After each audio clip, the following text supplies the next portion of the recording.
Hi.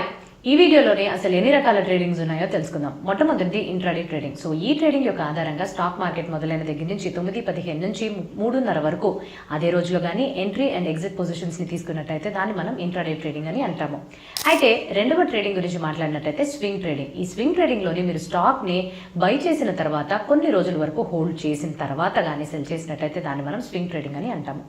మూడవ trading ఏంటంటే positional trading. అయితే ఈ పొజిషనల్ ట్రేడింగ్ యొక్క ఆధారంగా మీరు స్టాక్స్ ని కొని వెంటనే కాకుండా దీర్ఘకాలికంగా కొన్ని వారాల పాటు లేకపోతే కొన్ని నెలల పాటు మీరు హోల్డ్ చేసి తర్వాత కానీ మీరు ఒక మంచి ట్రెండ్ యొక్క ఆధారంగా కానీ దాన్ని ఎగ్జిట్ అయి బయటకు వచ్చినట్టయితే ఇది పొజిషనల్ ట్రేడింగ్ అని అంటాము. అండ్ నాలుగవ స్ట్రాటజీ నాలుగవ రకమైన ట్రేడింగ్ ని మనం స్కాల్పింగ్ అని అంటాము. ఈ స్కాల్పింగ్ లోని కొద్ది సెకండ్స్ నుంచి కొన్ని క్షణాల వరకు కానీ మీరు ఎంట్రీ అండ్ ఎగ్జిట్ పొజిషన్స్ ని తీసుకున్నట్టయితే దాన్ని మనం స్కాల్పింగ్ అని అంటాము. అయితే మీరు ఈ 4 రకాల ట్రేడింగ్ లోని ఎటువంటి ట్రేడింగ్ ని ఫాలో అవుతున్నారో కమెంట్ సెక్షన్ లో తెలియపరచడం మర్చిపోకండి. Thank you.